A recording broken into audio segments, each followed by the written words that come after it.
what I want to present is a paper a report that's going to be coming out in about 2 weeks from the Public Policy Forum that I wrote together with a couple colleagues, Heidi Tworek, who's also from UBC, and Fenwick McKelvey from Concordia.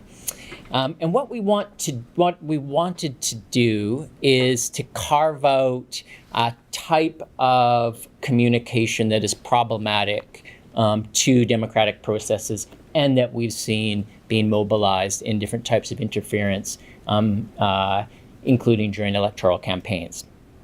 We call it harmful speech. I'll say what that is and a little bit about our three recommendations for what to do about it. Is this working here? Right. So we define harmful speech as referring to communication that is abusive, threatening, denigrating, or that incites violence, and which may therefore undermine people's full, free, and fair participation in politics and political debates. It is, I'll say more specifically what we're thinking of when talking about it, but we don't intend to fix parameters on it. In fact, one of the points of our report is to say we need to have a broader public discussion about what kinds of speech need to be dealt with in what ways. But we want to be clear that at least some of these forms of harmful speech do interfere in democratic processes, particularly to the extent that they limit some people, some individuals, and some groups' ability to participate fairly. So particular kinds of harmful speech that we're thinking of are hate speech against groups. Often we're thinking about these from a human rights perspective in terms of groups identified on bases of age, sex, gender, ethnicity, and so forth. Targeted threats and intimidations of individuals. Coordinated harassment. And harassment can be a fairly broad category. We want to point out that there can be campaigns or coordinated actions of targeting of political parties, of individuals, including journalists, that can be coordinated by state-backed actors, by ideological groups, and so forth. And even if individual posts or messages might not count towards, say, being identified as criminal harassment, when coordinated, when mobilized, they can have a real impact on people's capacities for political participation. Oh, just the last thing I'd add, well, I'm not going to speak about disinformation, but there's a fair amount of overlap with that issue. A couple quick examples to see what we're talking about here is the kind of thing you might, that journalists in many countries, but here including in Mexico, have faced, which is different types of death threats. One of the ways in which, say, Facebook will identify threats of violence is whether there's including a weapon, how credible the threat of violence is, sort of a tiered analysis of that. You can see what that one is showing you. Here are some abusive messages sent to a Canadian activist this year, just again illustrating the kinds of language that people can face in quite large volumes if they're public figures. And I'd add particularly if they're women who are public figures.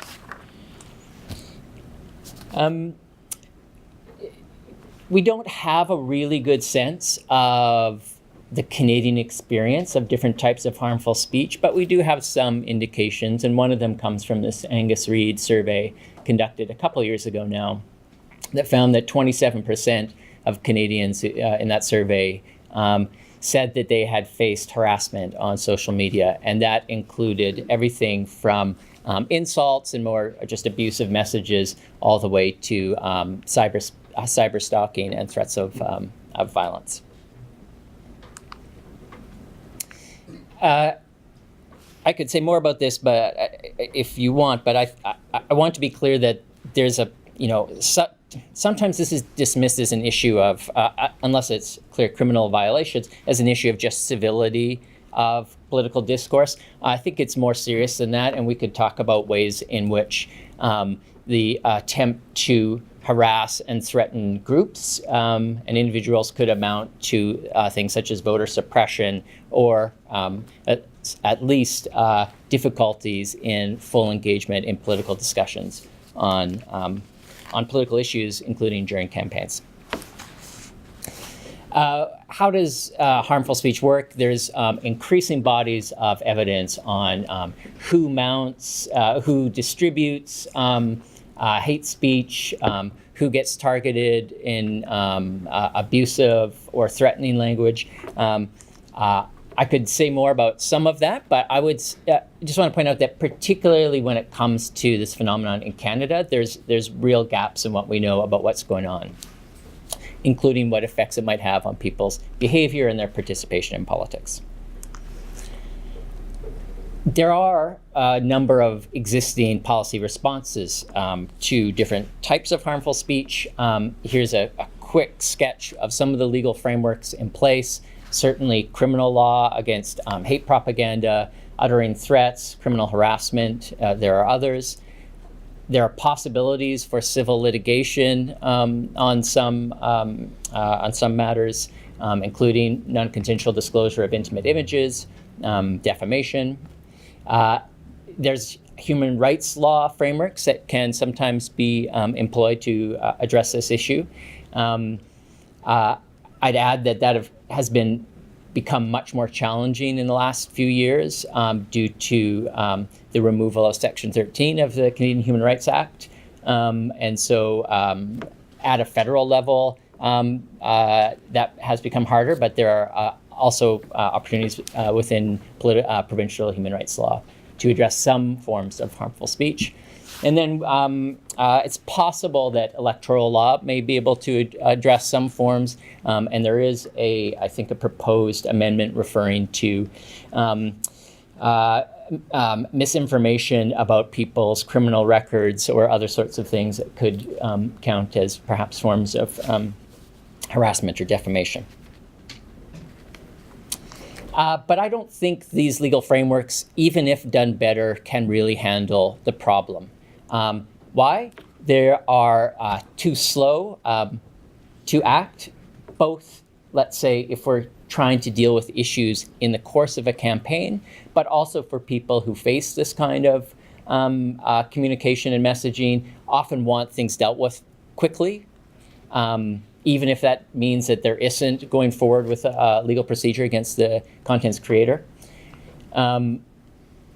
Dealing with it can be very costly and challenging, certainly if you're trying to pursue criminal prosecutions outside of the jurisdiction, outside of a Canadian jurisdiction, very difficult.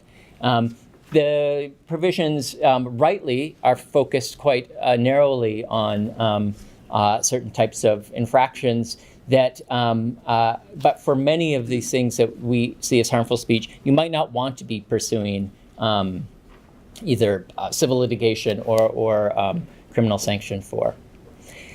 And all of these issues are tremendously magnified by the scale of harmful speech. And just to give one little indicator of scale, Facebook in the first quarter of 2018 took down, I believe it was 2.5 million, or acted on 2.5 million incidents of hate speech on their platform. That's globally over 3 months. And so that gives you some, and that's just one of the types of infractions on that Facebook addresses. So, real problem of scale. So the biggest way in which our speech is regulated to deal with harmful speech is through the content moderation policies of the platforms themselves. And those have been developed over years as part of community guidelines or other aspects of terms of service for users using the platforms.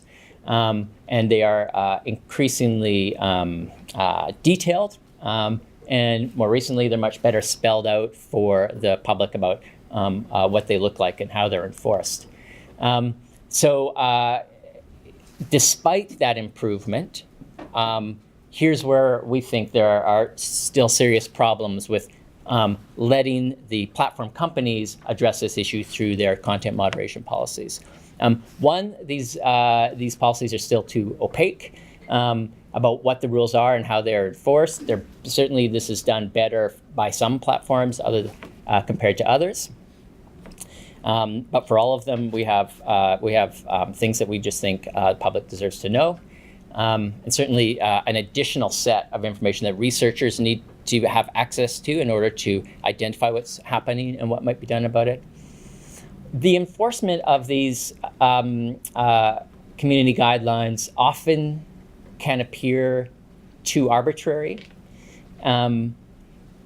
We know this from smaller incidences or less publicized cases of people saying this got taken down, but this didn't, even though this seems to violate it, and that one, there's a lot of complaints about this.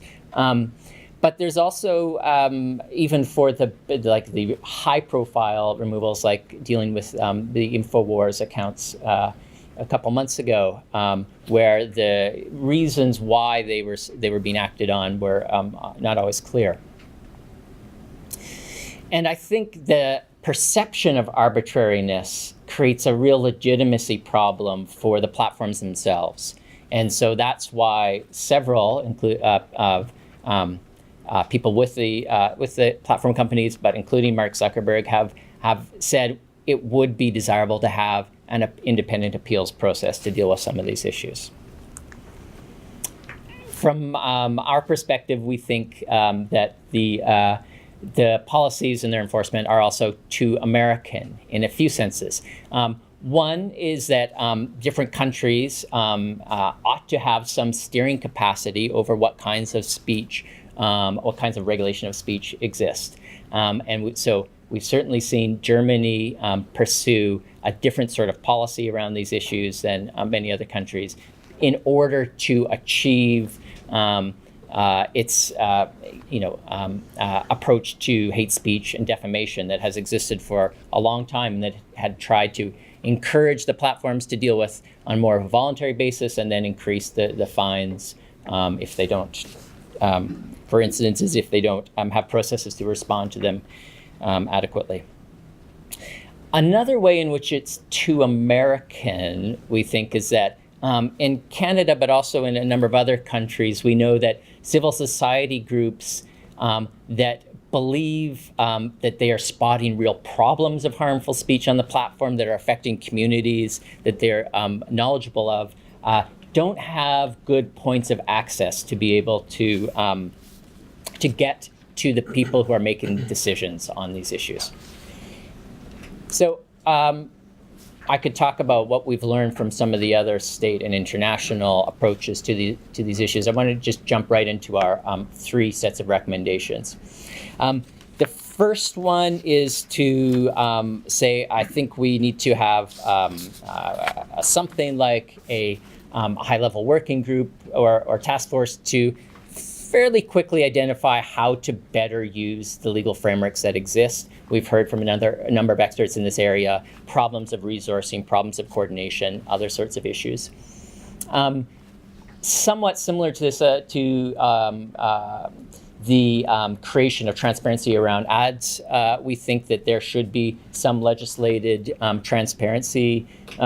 some legislation with respect to transparency reports regarding content moderation policies and enforcement. And then bigger picture, we think there should be a commission or some longer, bigger multi-stakeholder process to work through these questions around how to regulate harmful speech, how to protect against, to both regulate and address concerns about free expression, and how to divvy up the regulation or authority or capacities to deal with these problems. One of our proposals, big proposals for going forward, and I could talk more about this because it's a significant one, is to create a moderation standards council.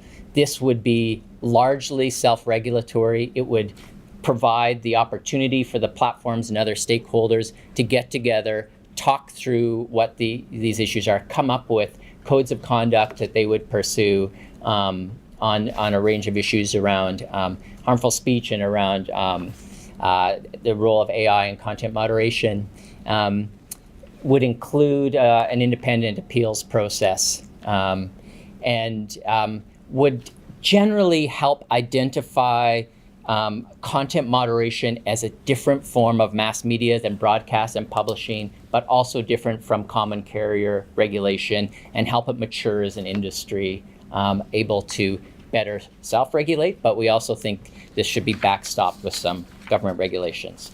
And then quickly, and I think in some ways most relevant for looking forward to 2019 elections, I think there's a lot of things that civil society and researchers can do to address this problem and better understand it, given support by foundations, granting agencies, and government.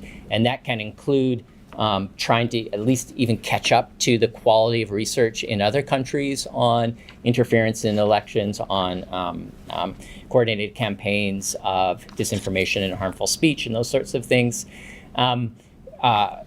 More attention to this issue of AI and content moderation. I think we need to better understand what works for people who are facing harmful speech and how to deliver resources to differently situated people to deal with different issues. And then the last one, set up an election contact group, which would be largely a civil society group that would allow quick and responsive communication between those who understand issues around harmful speech, disinformation within communities, to get those to the platforms and to get information back, and to have this responsive in that things happen quickly during campaigns, and you need something set up to make that kind of exchange of information quick and effective. I'll leave it there. Thank you very much.